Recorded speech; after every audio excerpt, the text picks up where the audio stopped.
Okay. So, we started off the last video. I had this tab open, like viewing life on a screen. And we didn't really get to the point. I touched on the point, which is that when you're watching stuff, when you're watching reality TV, when you're watching, like, this is the idea of the medium is the message. So it's not what you're watching that matters. It's not the content. It's the medium that matters. And why does the medium matter? Because one very simple thing, this is like a dumbing down of one of the most important ways that the medium matters, which is often not mentioned enough, is that it basically feels like you're starting to watch your life on a screen. Everything starts to appear to you as an image, right? Everything starts to appear to you as mediatized, right? As already an image, because of all the images you're taking in normally. And this is why it feels like you're watching it on a screen when maybe you wake up one day when you're sober and you're on drugs, you're back in your body, you're in a different perspective, then you go back to your sober perspective. And in your sober perspective, it feels like you're watching your life on a screen. Go back to the last video. I mentioned it for 10 minutes. The rest of the last video is good as well. You probably need it a decent bit for this one, but this should still be standalone. So, carrying on with this, when everything starts to seem like it's on a screen, when everything becomes an image, whatever that means, and we're going to delve into what that means, then you end up in simulation. Okay? I don't like watching myself. Okay. That's all that means. Right? So it's not about any machines. It's not about any wires plugging into you like in The Matrix. That's why The Matrix is not a good film. Okay?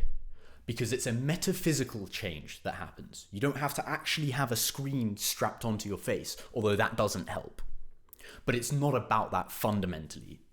It's about the fact that metaphysically, because you're watching a screen so much, and because not just that, but the way that we are brought up today in general, and the medium is a big part of it, everything appears mediatized to you, and that counts as simulation. And then we're going to go one step further than that, and we're going to say that's bad. Okay? Now, whenever I recommend this book to someone, they always end up reading like the first page. And then I'm pretty sure they just give up, because the first page can be seen as really pretentious. The rest of it is like, okay, I just don't understand this. Maybe if you're like not arrogant enough, you'll be like, I just don't understand this. And then you'll spend more time with it. But the first page, a lot of people, it just turns people straight off because it seems really pretentious. Because there's like a really big bracketed bit. Like he open brackets in the middle of a complex paragraph, and then he puts in another complex paragraph in the middle of the complex paragraph, and people are like, oh, this guy's just so full of himself, he could have done that in a more simple way. The thing is, it's not fucking complicated. None of it is complicated. I said this in the last video as well. It just seems complicated. I need to stop leaning towards the mic. It just seems complicated because we're so, like, it's describing the way that you think. So of course you're not going to be able to understand the way that you think while you're thinking in that way, right? You're not going to be able to see the way that you think while you're thinking in that way. There's no better way to put it, right? You have to think in a different way, so then you can formulate that other way that you were thinking. So my only point is that we're going to start reading this, okay? And you might not understand it. And then I'm going to try and explain it on an iPad. And it's really, like, I don't think it's going to be that hard to do. It's just that this guy was writing in like the 70s and 80s, and he has to write it in such a way that whenever you refer back to it, it makes sense again. The idea comes back in full. I'm going to give you diagrams. I'm going to give you sum ups. I'm going to take advantage of the fact that probably you're also a young person in a like Western, highly capitalist city, like London or like one of the American cities or like anywhere in Europe. And it's probably going to work because we all grew up with kind of the same upbringings within reason, right? Like pretty much. But he had to write it like a dickhead so that it referred back to the main thing every time you pick it up. And like the entire point of this book is that images, I'm about to give you images, I'm about to give you diagrams to help. Why didn't he just draw the diagrams? The entire point of the book is that images can process really easily. With language and with words, it's a lot harder for it to process. So we're going to get into, the first chapter is called The Procession of Simulacra. The book is called Simulacra and Simulation. I said simulation is like when it's like watching your life on TV. Simulacra is a related concept. Simulacra is basically what all the individual objects turn into and all the individual signs around you turn into. And once they all turn into simulacra, you're in simulation. It's basically that, right? And so the first one is called The Procession of Simulacra. This is how simulacra are created, basically. You start with the original thing, whatever that means. You start with an original, then you have the image of it, and then the image processes the original thing. So, for example, if you read this book, if you already read this book, let's say you already read this book, you have an idea about what it's talking about. Then I draw my version of diagrams that are my idea of what it's talking about. Well, if you watch this video, you're going to have the image of those diagrams that I give you when you go to sleep tonight and when you wake up in the morning. Whenever you think back to this book, you're also going to think about the diagrams that I gave you. You're going to think about how it made you feel when you used to think about it before watching my video. And then you're also going to do this extra thing of thinking about my video's diagrams as well, right? Now, the diagrams are kind of simple and they're kind of much more easier to understand, and maybe they're like sexier and they encode a lot more information than what you used to feel when you read this book. And like you have to go through all the words again and the paragraphs again, and then the feeling comes back. Now you can just think about the diagrams, and to show other people, you can just draw the diagrams. But slowly and slowly, you're going to forget the original way that you felt about this book, and you're just going to think of the diagrams. It's now when you think of it, it's just going to be the diagrams and maybe a little bit of what you felt last time, but most of what you felt goes. And then until, when it fully processes, it would be that when you think of this book, you just think of the diagram.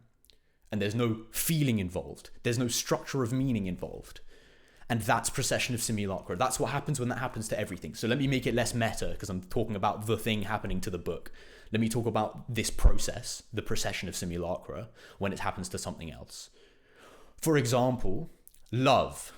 This is a really good example. We see a bunch of love TikToks. We see a bunch of love reels today. Like, that's such an easy example today. It always has been, and it's even easier than ever before, right? Let me check it's still working. Okay.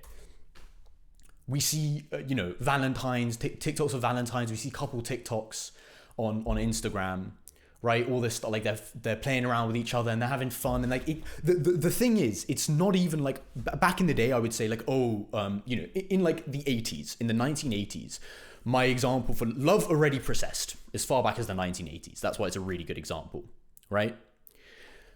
What way did it process in the 1980s? Well, I would say that it was like, the TV shows. There was a lot of romance, rom-coms coming out in the 1980s, let's say. And, there was like, advertising. Advertising was a big thing, right? So people watched a bunch of rom-coms about love, and they watched a bunch of love adverts, and like, this is what you should do with your lover, and this is how you should behave with them. And then they started behaving like that with their lovers, right? They started doing the image instead of like the actual feeling. Like in all those TV shows and in all those adverts, they're like, the actors, if they're like great actors, should be feeling something, right? They should be feeling something. And like, the way that they look is a reference to the way that they are currently feeling, right? Now a bunch of people watch that and it gets beamed into their eyes without the feeling part, right? You can't beam all of the feeling of the actors through the TV. You only beam like the photons bouncing off of them, right? You could beam the photons bouncing off of them, and you can beam their audio bouncing off of them. Then you get talkies, right? And then you could wear a VR suit and like literally like sensationally feel what they're feeling, but you still wouldn't have the feeling of love. But this is the interesting question. Do you get to that feeling of love at some point? If you simulated every, input into the person that looks like they're having a good time on TV, that's on a date, would you? But that's a separate thing. But this is where it's going, right? This is the sort of questions you should keep asking, but let's keep it simple, okay? So when someone watches someone on a date, they don't have the feeling of love. Let's just call it that for now. And the entire point is to ask what is feeling, but we're going to use it as a placeholder because you can't describe the full thing at once. This is the entire like journey, okay? So you don't transmit the feeling of love through the fucking airwaves to the TV. You only transmit the photons and the audio waves, right? So already there's a loss of information, and you only have the image and the audio. But mainly it's about this image. It's about the violence of the image. Okay, it's much harder for it to happen with words. It's probably harder for it to happen with audio, but for some reason with image and with eyes, it's like so, and like the combination as well, now audio and image. Okay, you have the image of it. Like when I gave you the diagrams, you have the image of love. And then when you go out with your loved one, maybe you used to feel a certain way. Maybe you used to feel love when you went out with your loved one, whatever that was. You just felt amazing with them, right? Now, when you go out, slowly and slowly, the more you watch, the more rom-coms that you watch, you're going to start thinking about the rom-coms. And it's going to be even worse if all the rom-coms are kind of structured in the same way, right? Not about their content, not about the characters, not much about the words, but like, the scripts are kind of samey across all these rom-coms as well. So we can count that. It doesn't fucking help with Simulacrum, right? If you're being beamed not only a bunch of rom-coms, but like the same rom-com as well, you're just going to think about that all the time, right? But the scripts don't even have to be the same. But the way they're structured, we all know. Like, it's Hollywood. There's a certain, like, over-the-shoulder cuts. Like, it's the most boring, non-experimental. Every rom-com, also coincidentally, not coincidentally is the point, has the most boring, like, editing and the most boring shots. And everything about, everything about the medium of the rom-com is boring and duplicated and samey across rom-coms. For the most part. That's what a genre is. It's the medium, right?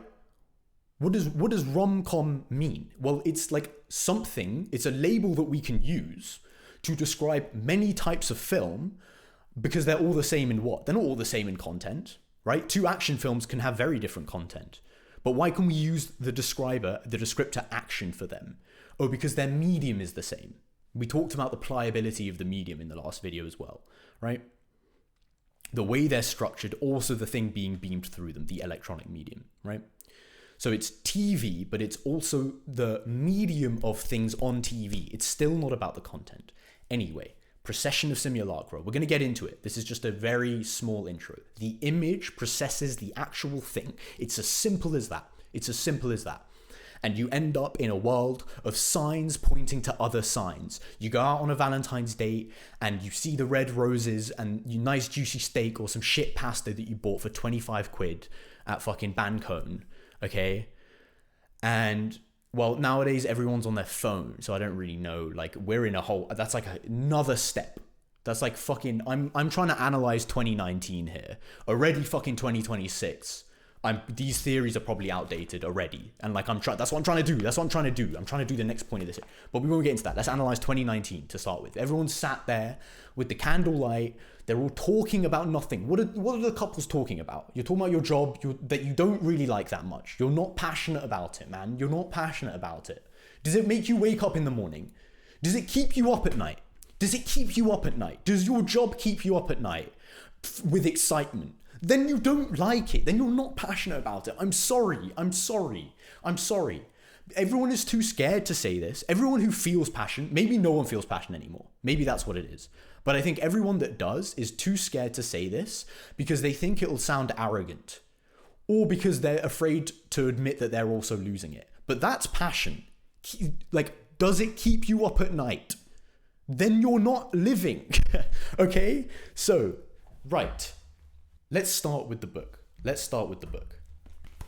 Instead of going on a bunch of tangents. But I hope that was a bit of a good intro. You still won't understand it. I'm just going to read the first 5 minutes, but I want you to see how before and after the words just make sense. Within what? This video is going to be less than an hour from this point to when I start drawing it. Okay? Now I'm more comfortable. Let's start. The procession of simulacra. The simulacrum is never what hides the truth. It is truth that hides the fact that there is none. The simulacrum is true. Let's sit with it. Just sit with it. He's not a dickhead. He's saying something. The simulacrum, he's describing what a simulacrum is in a sentence, and it's hard because it's a complicated idea. The simulacrum is never what hides the truth. We're not saying that the image is hiding the truth. Okay, that's so lazy. oh, like behind the image, there's the Valentine's Day. There's the real feeling. There's the real feeling of love behind all these images, and they're just occluding the feeling of love. No, it's not. The simulacrum is never what hides the truth. It is truth. It is truth that hides the fact that there is none. The simulacrum is true. So this is why it's a procession. It doesn't like come ahead of it. It comes behind it. That's really important. It's not you have the real thing, love, you have the real thing, and then the image starts to come in front of it. No, I didn't do that. I said you have love, the real feeling of love. You really love someone. Then you have all the images of love, all the signs of the real, as we call them. Lying in bed, fasting about in the kitchen while your husband is cooking up a pad thai on the weekend, the sunlight streaming through the curtains, even, in some ways Love Island in a more crass way, but that's fine. That works as an image of love in some sense. And then all the chavs embody that image, all right? You have all the images, and then this happens. This starts to happen. So you're left with this. You're left with a copy with no original. That's the definition of a simulacrum as well. The copy without an original. That is the definition. Sorry, it's not like one. That is the widely used definition. And here he's describing what the simulacrum is, which is that it's never what hides the truth. It is truth that hides the fact that there is none. This is gone. You start with this. If once we were able to view the Borges fable, in which the cartographers of the empire draw up a map so detailed that it ends up covering the territory exactly. So he's saying there's this fable by Borges. If you want to go check it out. On the Exactitude in Science is what it's called. And you can look it up and get a PDF of it. It's this. Let's do it. Why not? Let's do it. I'll cut it out if it's boring. In that empire, the art of cartography attained such perfection that the map of a single province occupied the entirety of a city, and the map of the empire the entirety of a province. In time, those unconscionable maps no longer satisfied, and the Cartographers Guild struck up a map of the empire whose size was that of the empire, and which coincided point for point with it. The following generations, who were not so fond of the study of cartography as their forebearers had been, saw that the vast map was useless, and not without some pitilessness was it that they delivered it up to the inclemencies of sun and winters. In the deserts of the West, still today, there are tattered ruins of that map, inhabited by animals and beggars. In all the land, there is no other relic of the disciplines of geography. This last part is really interesting, actually. And I only read this once, this actual source thing once. How much can you guys see? Okay, you can see enough. Sorry about that. So I read this before, and I never noticed this part. In all the land, there is no other relic of the disciplines of geography. Why is there no other relic of geography? You lose something, right? You lose something every time you build this map, every time you go one layer of reality up. Because you lose the way that you made the map. Right? You were too busy making the map to include the map. Like, you can't include the map within it. Right? That's it. The map doesn't take account of itself. The only thing that takes account of itself is the territory that you're making a map of. That's the melancholy, right? I'm skipping ahead a little bit, but I think you can see where this is going. What he's saying is, he starts with this fable of you have the territory and then you create a one-to-one map. It's a thought experiment, right? It would be very hard to create a real one-to-one map, but let's just say you could. And it overlaid the territory one-to-one. Same materials, same exactness, right? And actually later, he will open a book, 20 years later, he will open this book by saying, the world has no double, no equivalent, no representation. Exact same way. This was 20 years before, this is 20 years later. How does this open? Literally, how does it open? Everything starts from impossible exchange. The uncertainty of the world lies in the fact that it has no equivalent anywhere. It cannot be exchanged for anything. I'm going to skip ahead just 2 sentences. There is no equivalent of the world. That might even be said to be its definition or lack of it. No equivalent, no double, no representation, no mirror. Right? I read the intro to another book. I read the intro to another book of Baudrillard's, Agony of Power, The Agony of Power. And in the intro, the person writing the intro said, Baudrillard recognized that a philosopher would be lucky to have at most one idea in his lifetime, but he could unfold it in such a way that anyone passing by wouldn't recognize it another time.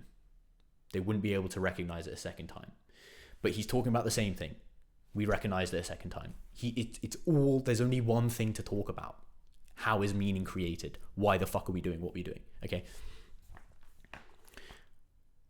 If once we were able to view the Borges fable, which is this, in which the cartographers of the empire draw up a map so detailed that it ends up covering the territory exactly, the decline of the empire witnesses the fraying of this map, little by little, and its fall into ruins, though some shreds are still discernible in the deserts, right? The deserts of the West. The metaphysical beauty of this ruined abstraction, the abstraction is the map, so the metaphysical beauty of this ruined abstraction testifying to a pride equal to the empire, and rotting like a carcass, returning to the substance of the soil, a bit as the double ends by being confused with the real through aging. We're not going to get into that last part, because it's just fine, but it means something as well. We can get into it. I need to get into it now that I've said that. A bit is the double... So everything up until there makes sense. It's just this proudful empire which makes this crazy map, and the metaphysical beauty of this ruined abstraction testifies to that pride. And it's returning, rotting like a carcass to the substance of the soil. Remember, this is all a physical analogy for what happens in your head. That's really important to remember. People, I get the physical analogy, and then they just never...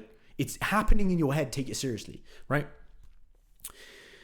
And then he says, a bit as the double ends, so still talking about the double, the map, this idea of a representation, by being confused with the real through aging. So as systems break down, what he also talks about in Impossible Exchange is that systems always end up breaking down. They become their own end. Why? Because as the systems age and rot, they confuse themselves with the real again, right? And so it's in between those periods. It is when revolution is taking place that we're in reality, that we're most in the territory. Any other hegemonic system is just enforcing one way of thinking, la pensée unique. A pejorative expression for mainstream ideological conformism of any kind. In French, it means single thought. One way of thinking. That's the fundamental issue. That's why that's exactly what this show is talking about. I can sum it up, and I won't even have to spoil it for you, and you can still go watch it. What if the zombies were good? Well, it's still a virus. It's still taking over the world. It's still a cancer, right? It's still a zombie virus taking over everyone. We have those. Why can we say that it's taking over? We know this implicitly, and if everyone was the same across the whole universe, even if they were good, that sounds awful. We all know that, but there's a reason it sounds awful. There's an intuition. Okay, and it's not just cope. I think a lot of scientists and a lot of tech bros, they think it's just cope. They're like, you want to be like unique. I don't know. They're like, you don't want to face up to the fact that like everything can be measured, and like you want to pretend like there's like this emotion, and you're like, no, like it's because there is, like metaphysically there is. Anyway, bit of a sidetrack. Before we lose the intuition, like maybe we've all already lost the intuition. Maybe everyone's already. That's what's happened. It's happened. Fine, it's happened. But like, bro, you know what I'm talking about. Like, Robert Downey Jr. is not feeling the fucking role. There's a difference. Like, people don't care about Van Gogh. There's a difference between caring about Van Gogh and buying tickets to the 3D Van Gogh Museum and going on the weekend and posting photos of it on Instagram to prove that you had a good time because you didn't actually have a good time. That's the thing. There's nothing wrong with posting to Instagram. There's nothing wrong with that. It's just that everyone who does it today isn't doing it like to document a really nice moment that they had in life. They're not doing that anymore. Like, photos at one point used to serve that purpose when all the signs hadn't processed the real. They're now doing it to prove to themselves that they had a good time. You know what? I'm going to read one of my articles because I've been wanting to on these videos. Let me see, you can make sure you'll be able to see all of it. I've been wanting to. And I think this is a good segue because it's talking about the same thing. On my Substack, Baudrillard and Joya, we've got Proving the Real. That was the first one I wrote on Substack. And I thought, hey, I'm going to fuck off Medium. Also, Medium started putting ads in the middle of their thing. What is this? Okay.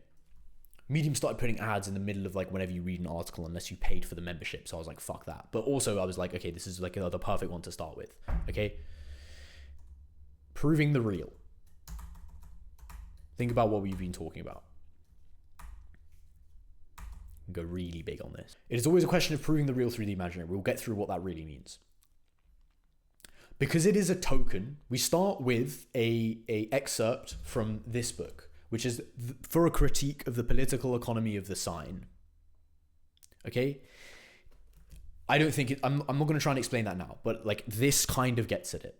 I'll see how good this is. I've read, like, I did this when I read half the book. Now I'm nearly done with it. It'll be interesting to see how good this is. Let's start. Because it is a token, the appropriation of the object is not prolonged by a rational practice, but logically by its continual demonstration according to a quasi-religious process of ostentation. Ostentation means like parading something around, or like flashy. Because it is capital, the object must be able to produce revenue. That's one of the first ways that it's is prolonged logically, not rationally. There's this difference. I think that's the first thing. We're going to take our time. There's this difference between rational practice and logical, and we all think it's the same. We all think rationality and logic is the same. In Baudrillard, he makes a very clear distinction, at least, and it's really important. Rationality, for lack of a better word, is doing what you feel. Logic is doing something according to a system of signification outside of yourself. Something imposed on you.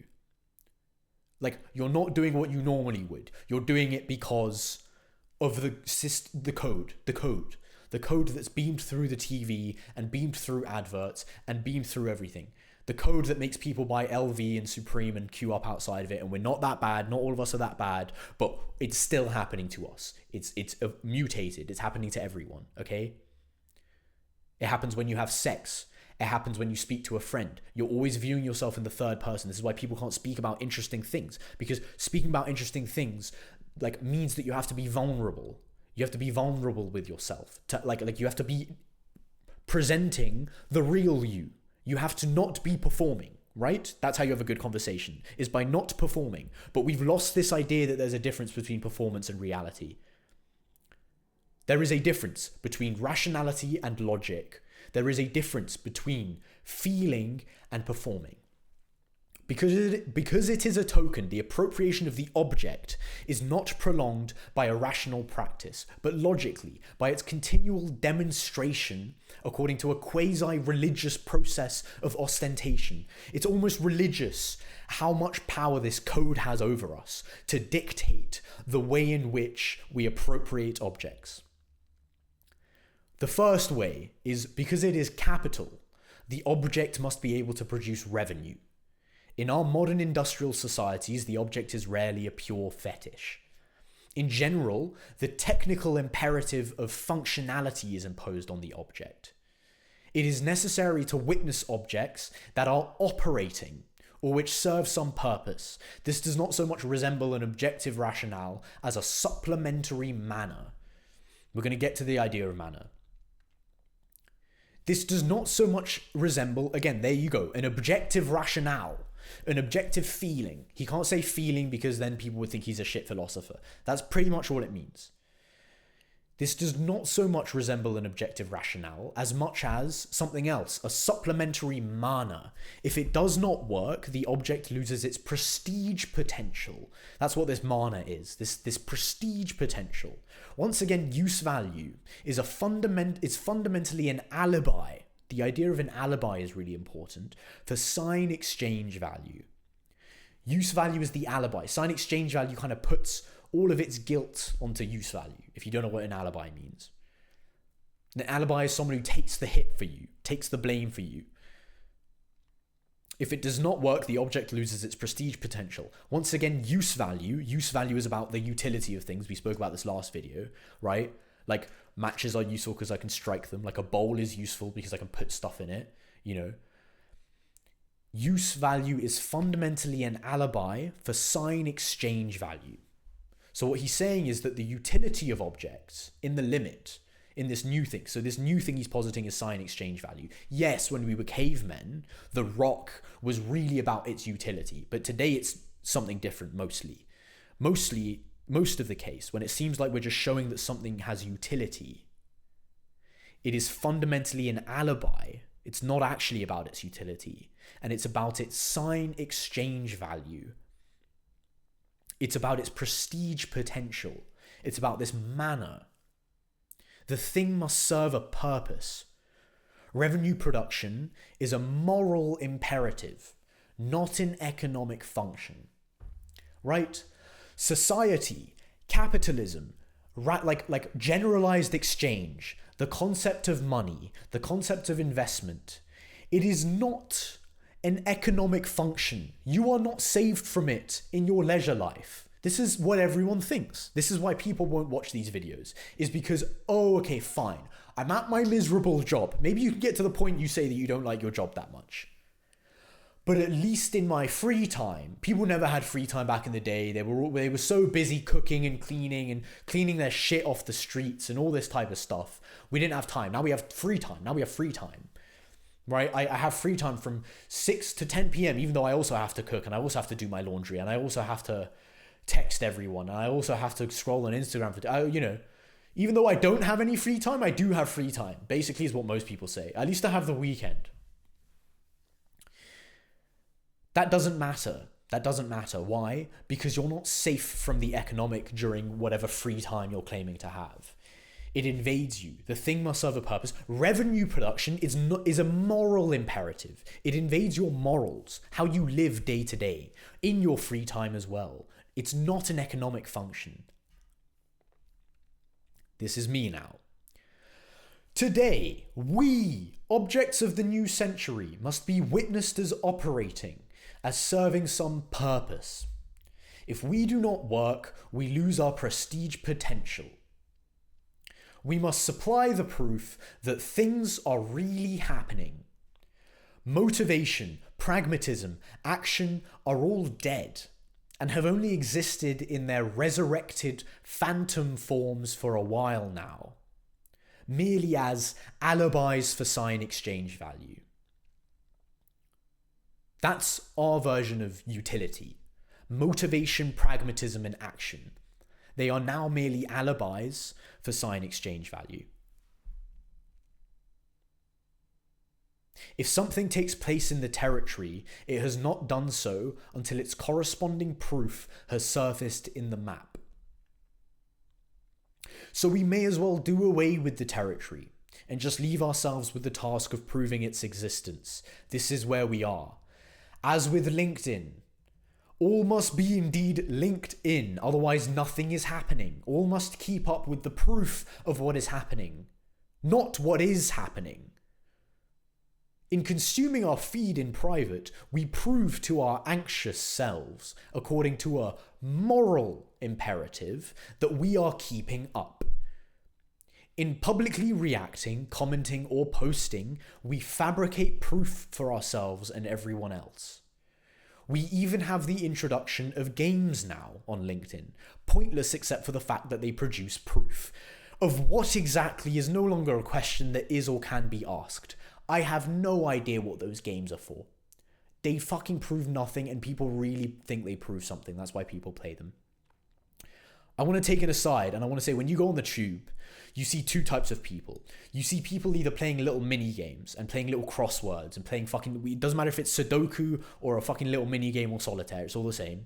Or you have people checking their emails and texting their work and on Microsoft Teams. These are both the same thing. And this is kind of the point. It's one big fucking game of like, either you're fabricating proof, which is a game, or you're playing a literal game and you're not making any, you're not mincing any pies about it. When you're checking your email and you're cleaning up, like every time I've checked someone checking their email, it's always the most random bullshit. They all have like emails from all the shit that they subscribe to that no longer means anything to them, like HelloFresh and their credit card company and Netflix and Letterboxd and Instagram and LinkedIn. And they're not even reading them, bro. Reading them would be one thing. They're just going through and deleting them. It's like housekeeping. And actually, he has a chapter in this about housekeeping. And it's the same thing. And we can read it later if I remember. It's the same thing. It's the same point of our objects must be witnessed operating. Today, we, objects of the new century, must be witnessed as operating. We must be witnessed as serving some purpose. I know you know what I'm talking about. I was here a year and a half ago. I was there. I was doing that. And that's why I was doing it. I'm telling you. And I grew up in the same society as you. So just admit to it. You don't care about cleaning up your emails. You don't care about Van Gogh 3D Museum. You don't care about what your friends are posting. You don't care about anything today, and you're too scared to admit it. Today it is we who must parade ourselves according to a quasi-religious process of ostentation. Because we are capital, we must be able to produce revenue. The technical imperative of functionality is imposed on us. But this does not so much resemble an objective rationale. Whether that's the advancement of humanity, technological utopia, free time for everyone, post-labor economics, if you're David Shapiro, yeah, oh, and if you're David Shapiro and my brother, it's post-labor economics, bro. We're gonna build Dyson spheres, and we're gonna launch the Dyson sphere into the sun, and everyone's gonna have a bunch of free time, and we're gonna discover all science. Jesus Christ, these people haven't read a single fucking book.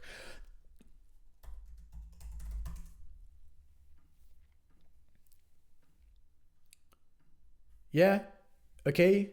Where is it? I don't know. He fucking unpinned it. Doesn't matter. He unpinned it. Elon Musk had a pinned thing last time I checked his Twitter randomly, and it said, "Oh, we're gonna discover all science with Grok."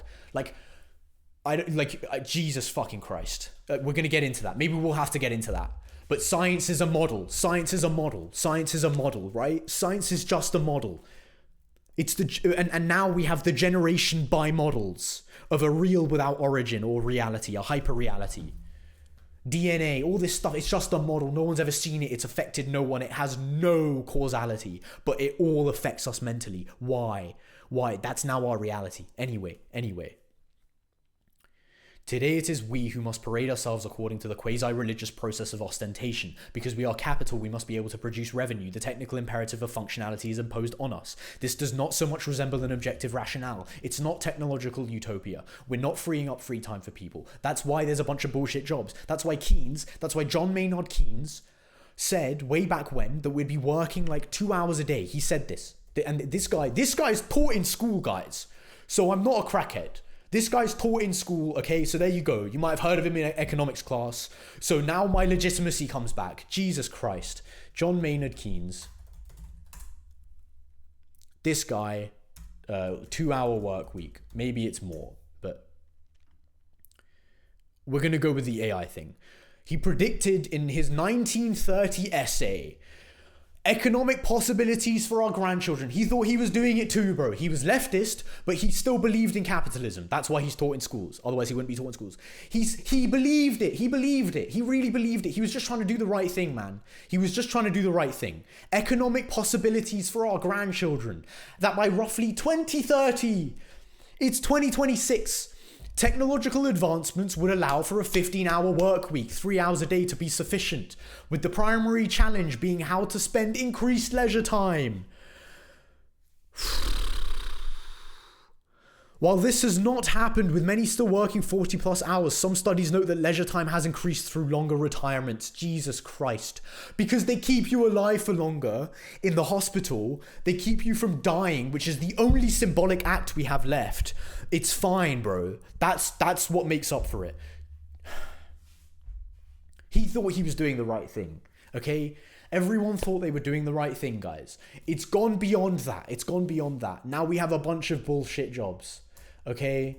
He wrote, like, it can't be more fucking obvious. It can't be more fucking obvious. Bullshit jobs percentage quoted by Graeber. Let me make sure that I get this right whenever I say it.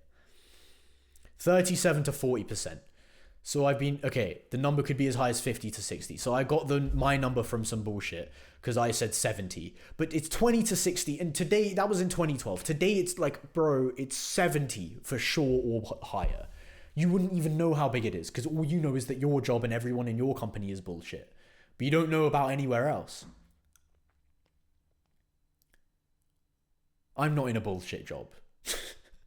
Because I let, like, the first two, like, I had to change jobs after graduating twice within the span of a year. I had an internship at one place, which will remain unnamed. I don't know. Can I name it? No one from my job is going to watch this. I had an intern, like, if they do, it doesn't matter. I've told them that I don't like Goldman Sachs. I've told them that I don't like Goldman Sachs. I've told them that I didn't like Starling Bank. And now I'm working at their company. And it's much better. It's much better. It really is much better. Okay, so, like, I don't know why they would fire me over this. Maybe they just think I'm too crazy. Okay, but, like, the first two jobs that were handed to me out of, like, Warwick with a good degree, a first in a really good degree with really good A levels. I went to a really good private school. I was very lucky to receive that education. It's nothing to do with naturalness. I just might, like, you know, I came from a good enough background. This is the entire point, is that there's nothing natural about me being given those opportunities. It is purely a class-based society. Okay? And my first job was the entirety of Goldman Sachs is bullshit. I don't know how to tell this to people. I really don't know how to tell this to people. But, like, even David Graeber, take it from David Graeber's mouth. He worked at LSE. Great. Now my legitimacy is back. Woohoo.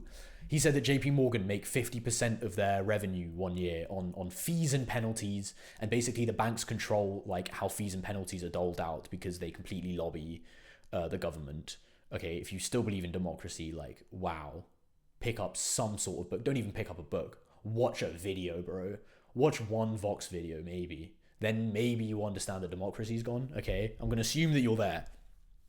Sorry, I don't mean to be snide. But at a certain point, what's evidently presenting itself to you has to sink in, if it hasn't already. Let's continue this. The objective rationale, it's not fucking an objective rationale anymore. It's just something that's spiraled out of control that no one's in control of. Everyone's fulfilling their structural role. We talked about this in the last video. Today it is we who must parade ourselves. Today it is we who must parade ourselves according to the quasi-religious process of ostentation. Because we are capital, we must be made to produce revenue. The technical imperative of functionality is imposed on us. But this does not so much resemble an objective rationale as a supplementary manner. If it does not work, the object loses its prestige potential. We are popular insofar as we are excellent proof providers for others. Same tendency on leisure social media platforms like Instagram. Nothing is happening anymore in the territory, so according to the alibi of use value, utility, we must associate ourselves with a good simulator, someone who confers manner, prestige, and status onto us. Of course, if we are being honest, no one has actual fun today. Life is suffering, as everyone claims. Everyone genuinely believes that life is suffering because there's no other way to make sense of it. Apart from the fact that, oh, maybe capitalism neo-capitalism has spiraled out of control, maybe. No, it's just life is suffering. That like, people are willing, this is the idea of capitalist realism. This guy wrote a book, Capitalist Realism, and as far as I know, it's all about how it's easier for us to imagine the end of the world than to imagine the end of capitalism. And that's the fucking problem, bro. It's easier for us to admit that life is just suffering than to admit that, like, Maybe it's the economic political system that we're in and we need to change it. Try something new. We can do something between losing reality and killing 6 million people. We can do something between those two things. Humanity must be better than that. Or killing like 10 million in the case of Mao. Or killing 10, 20 million in the case of Stalin. I'm aware. I'm not a communist. I'm aware of the awful ways that communism has gone wrong. I am aware of that. It was drilled into me. Okay? But we could do something else, bro. Like, what's the alternative? Between 10 million people and losing reality. This is why I don't like it when people ask me what's the alternative. I really don't like it. I really don't like it. If they're really asking that question, they must be asking, what's the alternative between losing reality and killing 10 million people? But they just don't understand that really it's losing reality. Once they understood that, so you need to understand it, then you'll realize that there's plenty of alternatives. And it's not about trying alternatives. It's about the fact that you can't even think about the alternatives because you're being controlled by the thing that you need to get rid of. Does that make sense? You can't think of alternatives because the dominant system doesn't let you.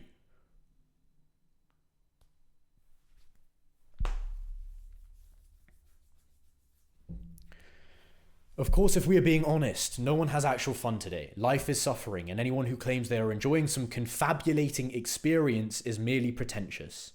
And so, patiently waiting for permission to die, we play the only game we know. Anyone who claims they are enjoying some confabulating experience is merely pretentious.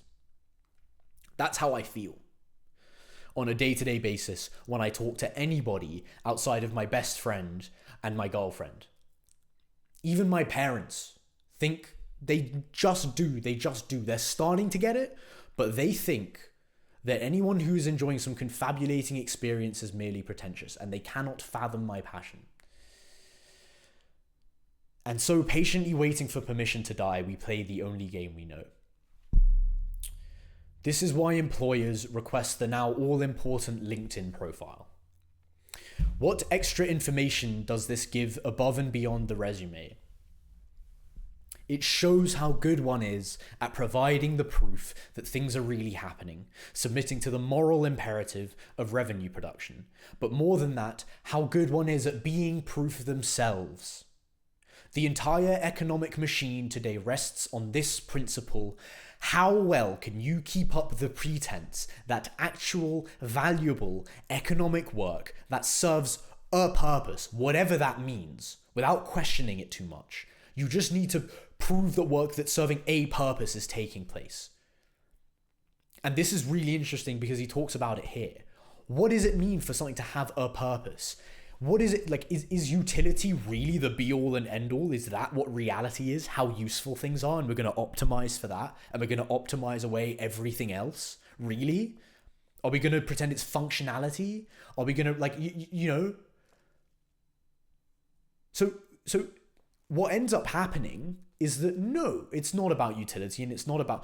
And so when we try and chase utility, and we realize that at bottom, it's nothing else but another connotation. There's no end point for utility. You can keep going and going and going. Why? Because it's a model. And you just end up with the model of perfection of utility.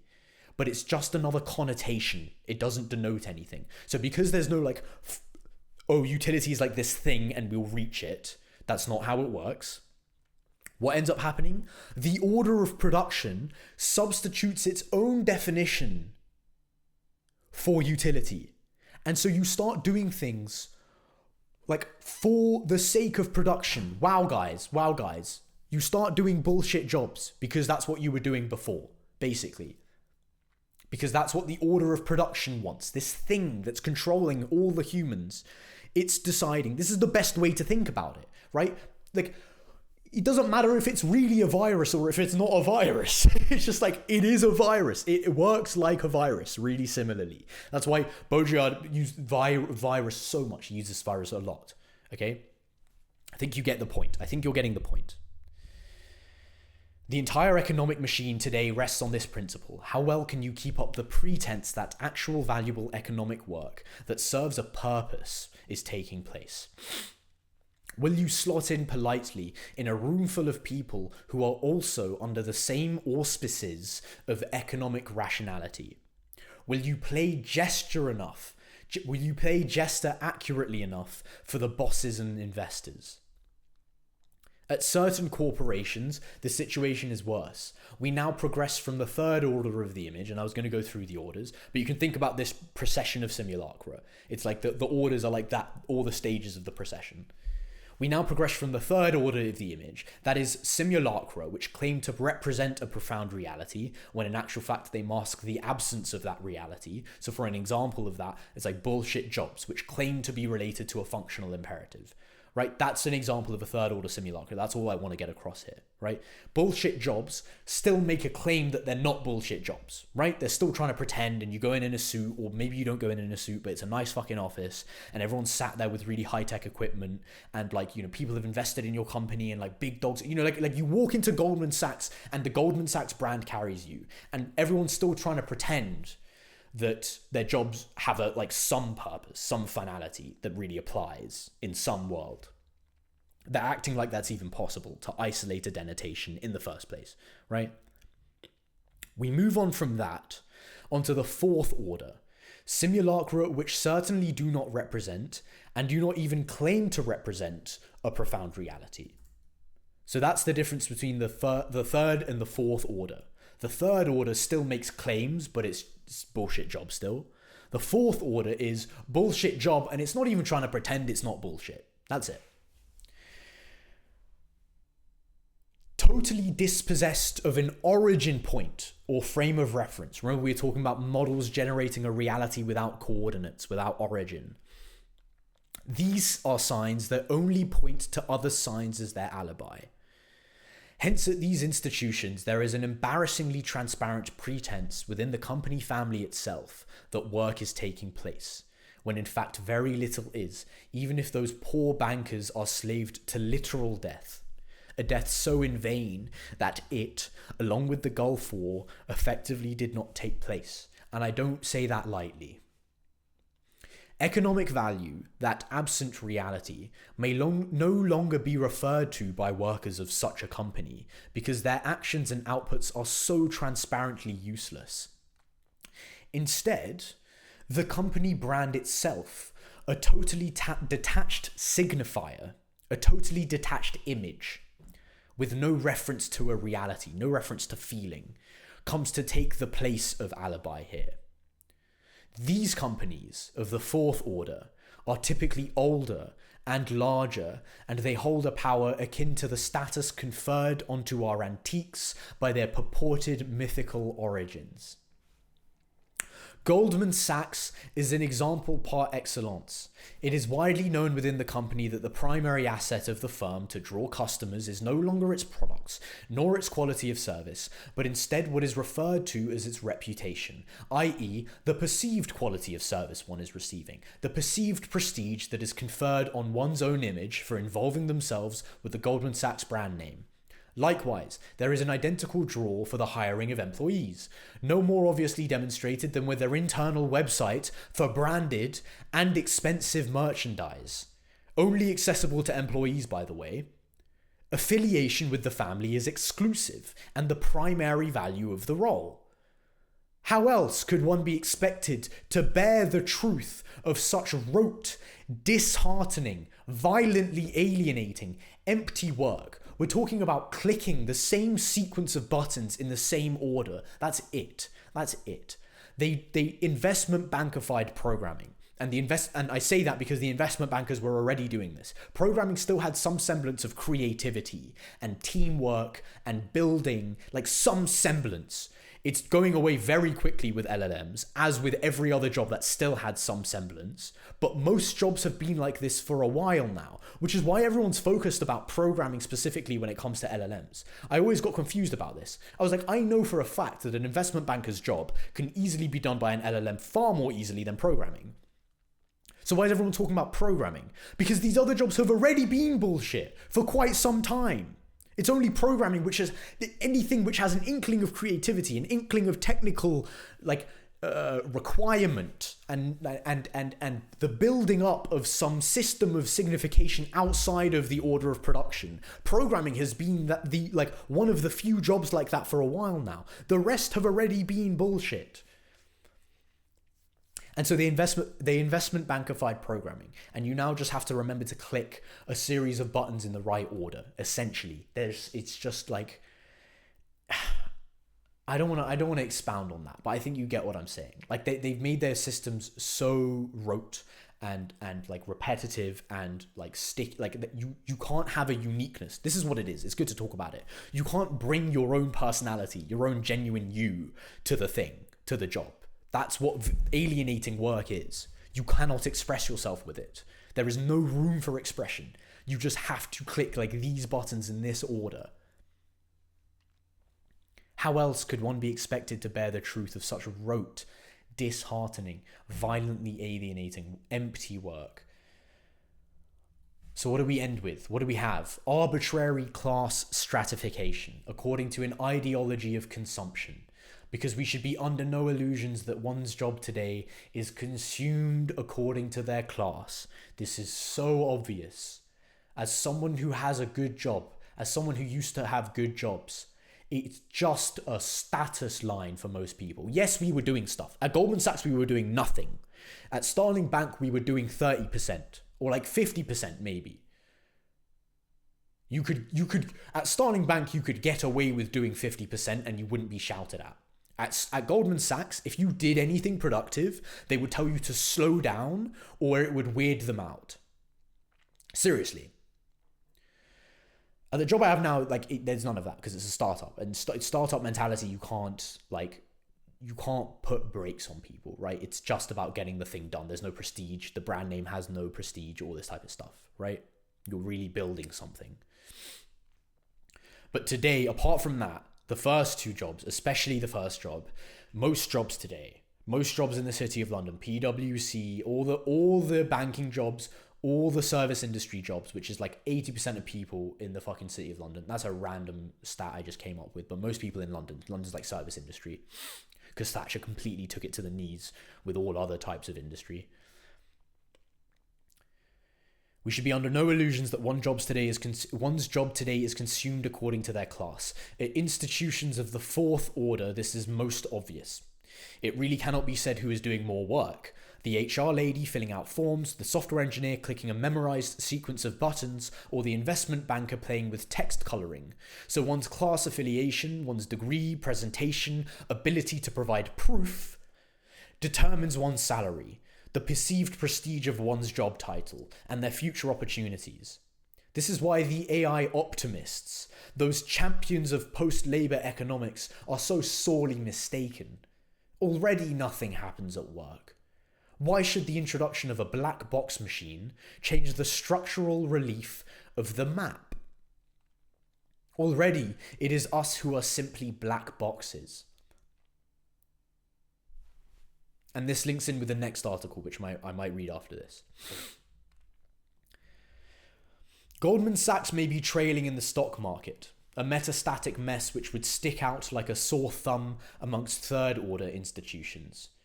But the most valuable and prestigious companies the globe has ever seen, those technocratic behemoths, are still no better in that their proof of value, their claimed reality, lies in the promise of an impossible dream, final liberation, technological utopia. But here still we have a darker, more complicated picture. As destiny has it, the most burgeoning companies today are not just selling technological utopia to their consumers and investors, but a large part of their detached value rests in a perverse meta product. That is, they are in the mana exchange market itself. That is to say, the market of generating sign value, generating proof. Microsoft with LinkedIn and Teams, Meta with Instagram and Facebook, Google with YouTube, Slack, ByteDance with TikTok. These platforms are not economic generators in any meaningful sense. They are instead mana generators, magical platforms whose task is to take as input floating representations of work and leisure. Again, these things are already only an operationalized reflection of themselves now. What I mean by that is people just play out the signs of the real. They don't feel anything when they do these things. And transmute them into grounded alibis in a network of signs which lend each other contextual meaning. To be consumed by us according to a laborious, moral, quantitative patience, as we spoke about earlier, for it is no less than laborious to scroll TikTok or LinkedIn or your emails on the tube. A labour which proves that we, along with everyone else, must be doing something. Algorithmic networks of prestige, of the codification and broadcasting of every realm of life, work, leisure, education, politics, all no longer have the chance to exist because they are constantly deterred by way of their operational double. And these doubles only hypostatized, concretized, really existing is what that means, once they have passed through the magical assembly line and into the networks. Trimmed, captioned, hyperlinked, and shareable, only then can they have value in our map. In the most grotesque picture, it happens to be these very companies also building the LLMs, the black boxes, a pair of products to totalize and deter the entire population till the end of time. I wonder what the bosses will get up to once we've all disappeared. Might they not come along with us, perhaps? Panic-stricken production of the real, equal and greater to that of material production. Panic-stricken production of proof, equal and greater to that of material production. We're not in capitalism anymore, we're in neo-capitalism. Naturally, these doubles proceed according to the unfolding of an artificial montage, and desperately strive for the gravitation of meaning. The best they can do is evoke its phantom, reality's pristine model of perfection, through a light-speed circulation across the globe. It is as if these consumable packets of modelled reality believe themselves manifestable through the sheer power of exchange and consumption, reaction and outrage. But what they and their creators cannot fathom is that since they were born to begin with out of a neurotic fetishism with action and meaning, it is impossible for their power to ever reach beyond the threshold of simple alibi. Already here and now, reality has been abolished. Our representations must be screened through those monstrous digital ventriloquists to give a nostalgic resemblance, a historical, hysterical retrospection to a world we cannot quite remember, but one that we, and even perhaps most of all younger generations, can still just about scent. The imprints of the real can still be found everywhere, but since we've done away with it, it is its corpse that must be made to dance. Its limbs must be ecstatically tugged to the tune of an algorithmic certainty. It must be piped and pressed through real-time flows of communication and feedback. It must prove itself to us. Play along at all costs, or risk the brutal dissimulation that would occur in admittance that for a while now, in our pristine metropolises, triumphantly and anxiously sterilized and demarcated, complete with alibis for a lost nature and a lost sociality, where we flow through the subterranean tunnels of rough sleeping and promiscuous advertising to reach the exigent proving grounds of our work, our leisure, our education, that for a while now, we've been merely playing around with the bloated cadaver of the real. All mental and intellectual structures have long buried themselves in a thick and syrupy nostalgia, awaiting a resurrection, a second coming that is no longer possible, that is always already deferred and deterred.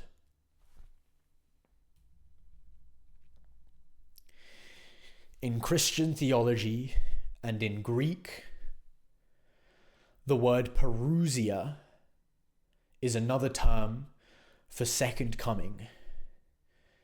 In the Greek, it means literally being present.